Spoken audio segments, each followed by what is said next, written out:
어두운 새벽 서울 강남의 한 공동주택 단지 앞에 검은 장례 차량 한 대가 조용히 멈춰섭니다. 평생을 일해 서울에 집 한 채를 마련했던 73살의 한 가장이 지난밤 눈을 감았고 남겨진 가족들은 슬픔도 채 삼키기 전에 차갑게 날아든 한 장의 고지서 앞에서 얼어붙고 맙니다.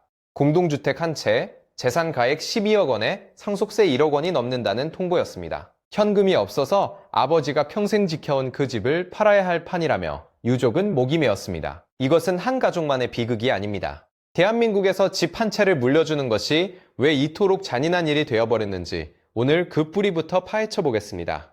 때는 1950년 한국전쟁의 포성이 채 멈추기도 전이었습니다. 친생 대한민국 정부는 전쟁 비용을 마련하기 위해 상속세법을 급하게 만들었고 그때 채택한 방식이 바로 유산세라는 구조였습니다. 유산세란 돌아가신 분이 남긴 재산 전체를 한 덩어리로 묶어서 세금을 매기는 방식으로 누가 얼마를 받든 상관없이 전체 금액에 누진세율을 적용하는 것이었습니다. 문제는 이 법이 75년이라는 세월 동안 근본적인 뼈대가 단 한 번도 바뀌지 않았다는 사실입니다. 1950년 당시 대한민국의 국내 총생산은 고작 수십억 원 수준이었고 서울의 집값이라는 것은 지금과는 비교조차 할 수 없는 수준이었습니다. 그런데 2026년 현재 서울 공동주택 평균 매매가는 약 12억 원을 넘어섰고 강남권은 20억 원대가 일상이 되었습니다. 집값은 수백 배 뛰었는데 상속세 공제 기준은 거의 그 자리에 멈춰 있었으니 과거에는 극소수 부자만 내던 세금이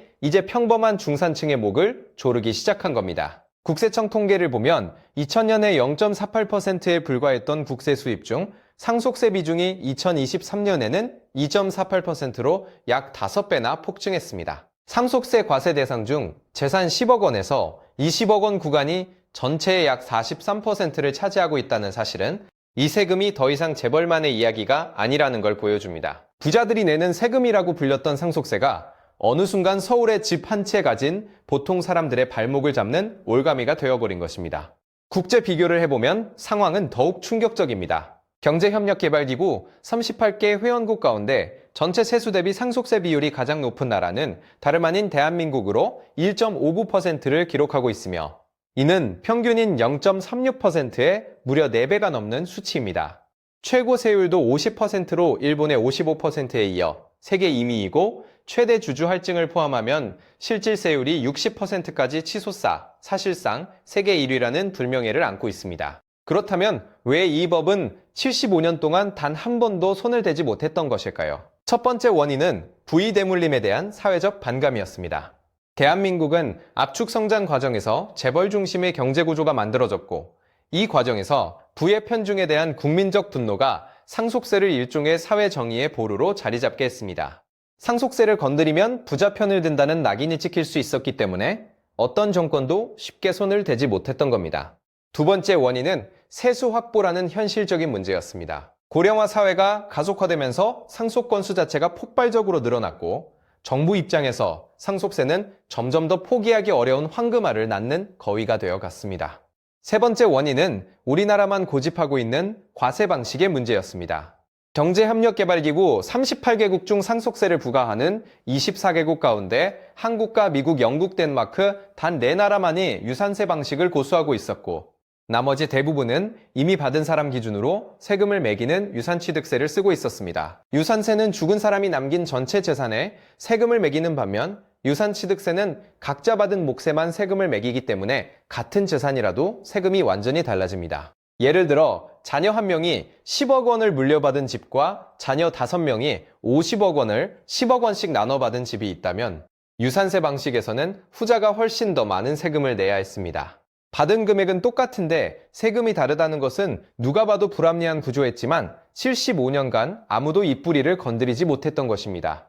네 번째 원인으로 공제제도의 허점을 짚어봐야 합니다. 기존 제도에서는 기초공제 2억 원과 자녀공제를 합한 금액 또는 일괄공제 5억 원 중 큰 쪽을 적용했는데 자녀 1인당 공제가 고작 5천만 원이어서 자녀가 6명이 넘지 않는 한 어차피 일괄공제를 쓸 수밖에 없었습니다. 자녀공제라는 이름은 있었지만 실질적으로는 이름뿐인 제도였던 셈입니다. 5번째 원인은 자산 가격의 폭발적 상승과 세법의 괴리였습니다. 1997년 마지막으로 공제 한도를 손본 이후 약 30년 가까이 부동산 가격은 몇 배씩 뛰었는데 공제 기준은 그 자리에 화석처럼 굳어 있었습니다. 2024년 기준으로 전체 피상속인 중 상속세가 부과되는 비율이 5.9%까지 올라갔고 이 수치는 계속 가파르게 상승하고 있습니다. 서울의 국민평형 84제곱미터 공동주택 한 채만 있어도 상속세 대상이 되는 시대가 온 겁니다. 6번째 원인은 세계적 흐름을 무시한 고립이었습니다. 스웨덴은 2004년에 상속세를 완전 폐지했고 캐나다는 이미 1972년에 세계 최초로 상속세를 없앤 뒤 자본이득세로 전환했으며 호주, 뉴질랜드, 노르웨이 등도 잇따라 같은 길을 걸었습니다. 스웨덴은 한때 최고 세율이 70%에 달했는데 대기업들이 앞다투 해외로 본사를 옮기기 시작하자 결국 상속세를 아예 없애버렸고 그 결과 해외로 빠져나갔던 자본이 다시 돌아오는 효과를 거두었습니다. 이런 흐름 속에서 대한민국만 75년 된 낡은 틀을 붙잡고 있었으니 변화가 일어나지 않는 것이 오히려 이상한 일이었습니다. 그리고 마침내 2025년 3월 12일 기획재정부가 역사적인 발표를 내놓습니다. 15년 만에 상속세 과세 체계를 유산세에서 유산취득세로 전면 전환하겠다는 선언이었습니다. 핵심은 단순합니다. 앞으로는 돌아가신 분의 재산 전체가 아니라 상속인 각자가 실제로 받은 몫에 대해서만 세금을 매기겠다는 것입니다. 자녀 공제는 1인당 5천만 원에서 단번에 5억 원으로 10배나 뛰어 올랐고 배우자는 실제 상속분에 대해 최소 10억 원까지 전액 공제를 받을 수 있게 되었습니다.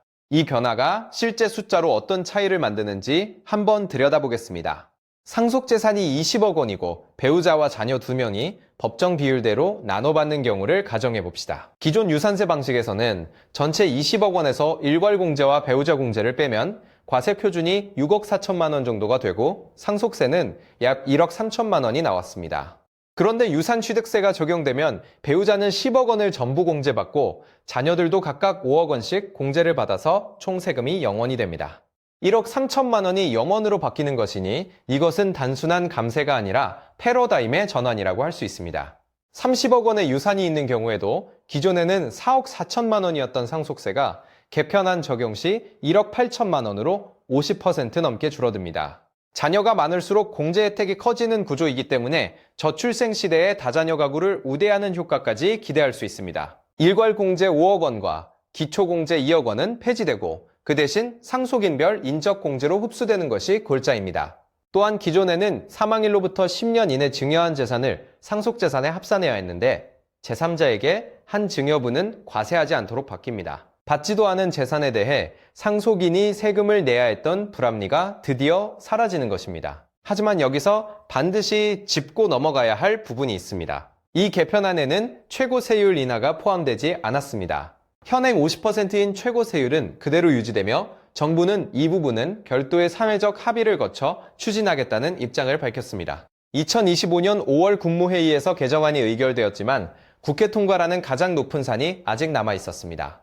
다수당인 더불어민주당은 유산취득세 전원에 대해 신중하거나 부정적인 입장을 보이고 있기 때문입니다. 여야 모두 배우자 상속세 폐지에는 공감하면서도 세부 설계에서는 의견이 갈리고 있어서 법안의 운명은 여전히 안개 속에 놓여 있습니다. 이제 이 변화가 실제 현실에서 어떤 파장을 일으키고 있는지 생생한 목소리를 들어보겠습니다. 서울 은평구에 사는 62살의 한 여성은 지난해 남편을 잃고 공동주택 한 채를 상속받았는데 재산 가액이 11억 원이라 970만 원의 상속세를 내야 했습니다. 그녀는 노후 자금을 털어 세금을 냈지만 만약 유산취득세가 적용되었다면 배우자 공제 10억 원으로 세금이 크게 줄었을 것이라는 사실에 허탈해했습니다. 경기도 분당에서 중소기업을 운영하던 한 사업가의 사례는 더욱 극적입니다. 그가 급작스럽게 세상을 떠나자 남겨진 가족은 회사 가치에 붙은 상속세를 감당하지 못해 결국 외부 투자자에게 경영권을 넘길 수밖에 없었고 30년간 함께한 직원 50여 명이 일자리를 잃을 위기에 놓였습니다. 상속세가 기업의 존속을 위협하고 노동자의 생계까지 흔드는 현실이 바로 우리 곁에서 벌어지고 있는 것입니다.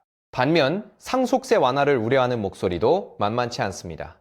시민단체들은 상속세가 부의 집중을 막는 마지막 방어선이라며 섣부른 완화가 양극화를 더욱 심화시킬 수 있다고 경고하고 있습니다. 특히 초고액 자산가들이 세금을 피하기 위해 공익법인을 설립하거나 복잡한 지배구조를 이용하는 편법이 여전히 존재하는 상황에서 중산층만 혜택을 보는 것이 아니라 상위 0.1%가 더 큰 이익을 챙길 수 있다는 우려입니다. 이 논쟁은 공정이라는 가치와 경쟁력이라는 현실 사이에서 대한민국 사회가 어떤 선택을 할 것인가의 문제이기도 합니다. 해외 사례를 조금 더 깊이 살펴보면 흥미로운 교훈을 발견할 수 있습니다. 스웨덴의 경우 상속세 폐지 이후 해외로 떠났던 자본이 돌아왔을 뿐 아니라 가족 기업의 승계가 원활해지면서 외국 자본 유치에도 긍정적인 효과를 불러일으켰습니다. 캐나다는 1972년에 세계 최초로 상속세를 폐지하고 자본이득세로 전환했는데 피상속인이 사망하는 시점에 모든 자산을 시가로 처분한 것으로 간주하여 그 차익에 세금을 매기는 방식을 채택했습니다. 즉 상속 자체에는 세금을 매기지 않되 자산을 처분할 때 이익에 과세하는 것으로 결과적으로 세금을 없앤 것이 아니라 과세 시점과 방식을 바꾼 것입니다. 이러한 흐름은 세금을 아예 걷지 않겠다는 것이 아니라 어떻게 하면 더 합리적이고 공정하게 거둘 수 있느냐에 대한 고민의 결과라는 점을 기억해야 합니다. 다시 국내로 돌아와서 이번 개편이 부동산 시장에 미칠 파장도 주목해야 합니다.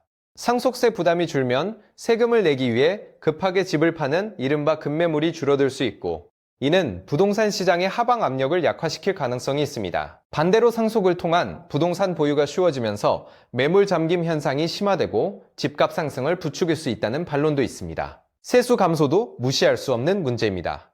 기획재정부는 이번 개편으로 연평균 2조 원가량 세수가 줄어들 것으로 전망했고 현재 6.8%인 상속세 과세자 비율도 절반으로 떨어질 것으로 내다봤습니다. 줄어드는 세수를 어디서 메울 것인지에 대한 답이 없다면 이 개편은 또 다른 문제를 낳을 수 있습니다. 전문가들의 시각도 갈리고 있습니다. 한 세무학과 교수는 상속재산 10억 원에서 20억 원 구간에 해당하는 사람이 급격히 늘었기 때문에 조정이 필요한 상황이었고 받는 사람에 초점을 맞춰 세금을 매기는 것이 세계적 기준에도 부합한다고 평가했습니다. 반면 상속인별로 각자 신고를 하게 되면 행정 수요가 급증할 것이라는 우려와 함께 연대 납세 의무를 어떻게 적용하느냐에 따라 실무에서 상당한 혼란이 생길 수 있다는 지적도 나왔습니다. 정부는 2028년부터 유산취득세를 시행한다는 목표를 세우고 있지만 국회라는 관문을 넘지 못하면 모든 것은 물거품이 될 수 있습니다. 2024년에도 정부는 자녀공제를 5억 원으로 올리는 세법 개정안을 냈지만 국회를 통과하지 못한 전례가 있기 때문입니다. 그럼에도 불구하고 이번 개편 시도가 갖는 역사적 의미는 결코 가볍지 않습니다. 75년간 성역처럼 여겨졌던 상속세의 뼈대를 건드렸다는 것 자체가 시대의 변화를 반영하는 것이고 앞으로의 논의에 불씨를 당긴 것이기 때문입니다. 대한민국의 상속세 문제는 단순히 세금을 깎아달라는 이야기가 아닙니다. 집 한 채가 전 재산인 가정이 사랑하는 사람을 잃은 슬픔 위에 세금이라는 짐까지 져야 하는 구조적 모순에 대한 이야기이고 75년 전에 만든 틀로 2026년의 현실을 재단할 수 있느냐는 근본적 질문입니다. 스웨덴도 캐나다도 호주도 한때는 높은 상속세를 고수했지만 결국 시대에 맞게 제도를 바꿨고 그 과정에서 자본 유출을 막고 경제 활력을 되찾는 데 성공했습니다. 물론 세금을 줄이는 것만이 능사는 아니며 부의 편중을 막을 다른 장치도 동시에 마련해야 한다는 점은 아무리 강조해도 지나치지 않습니다. 이 75년 만의 대개편이 국회의 문턱을 넘어 현실이 될지 아니면 또다시 역사의 먼지 속에 묻힐지 그 답은 앞으로 우리 모두가 지켜보고 또 목소리를 내야 할 몫으로 남아 있습니다.